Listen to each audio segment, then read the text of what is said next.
پھر اس کا اظہار گناہ. ایک بندہ حدیث پاک میں آتا ہے، ایک بندہ رات کو کوئی غلطی کرتا ہے، اللہ تعالیٰ اس میں پردہ ڈال دیتا ہے، لیکن وہ سویرے خود لوگوں کو بتاتا پھرتا ہے میں نے یہ کیا، میں نے یہ کیا.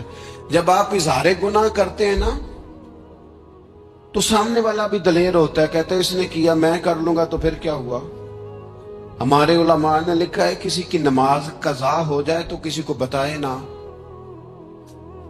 قضا پڑھ ڈالے، اس کا جگہ جگہ ذکر نہ کریں. جب آپ کہیں گے نا میری قضا ہو گئی تو آپ کے ساتھ رہنے والا بچہ دوست سمجھے گا یار اس کی قضا ہو گئی یا تو میری بھی ہو جائے گی تو کیا ہوگا. گناہ کرنا بھی گناہ ہے اور گناہ کا اظہار بھی گناہ ہے. نبی اکرم صلی اللہ تعالی علیہ وآلہ وسلم نے ارشاد فرمایا میری ساری امت کو معافی مل جائے گی سوائے ان لوگوں کے جو اعلانیہ گناہ کرتے ہیں. یہ بخاری مسلم دونوں میں حدیث موجود ہے. جو اعلانیہ گناہ، جنہوں نے خود ساری دنیا کو گواہ بنا لیا میں نے یہ بھی جرم کیا، یہ بھی کیا، یہ بھی کیا، یہ بھی کیا، خود انہوں نے لوگوں کے بہت بڑے غافل آدمی کی علامت ہے کہ گناہ کرے اور پھر اوپر سے اعلانیہ گناہ کرے، اتنا بڑا جرم کرے. پھر چوتھی علامت اگر ہم دیکھنا چاہیں کہ ہم غافل تو نہیں، تو غافل بندے کی چوتھی علامت یہ ہوتی ہے کہ وہ فضول کاموں میں وقت بڑا ضائع کرتا ہے. فضولیات میں ادھر بیٹھے ہیں ادھر بیٹھے ہیں، یہاں گپ شپ ہو رہی ہے، وہاں موبائل دیکھا جا رہا ہے، پھر کچھ ٹائم ملا ہے تو پھر کہیں دور دراز کسی ہوٹل پہ کھانا کھانے چلے گئے، پھر کچھ ٹائم ملا تو چلو نکلتے ہیں ذرا کوئی ہفتہ سیر کر آتے ہیں، یہاں گپ شپ ہے، فلاں کو ڈسکس کر لیتے ہیں، فلاں کے بارے میں بات کر لیتے ہیں، سیاسی تبصرے کر لیتے ہیں، یہ تھوڑی گفتگو ہو جاتی، چلے محلے داروں پہ تبصرہ شروع کرتے ہیں، کون روٹی زیادہ کھا رہا ہے اور کس کے پاس پیسے زیادہ آ گئے، چلو جا کے پتہ کرتے ہیں. حالانکہ یہ پتہ نہیں کرنا چاہیے تھا، پتہ تو اس کا کرنا چاہیے تھا جو بیچارہ کل سے بھوکا ہے.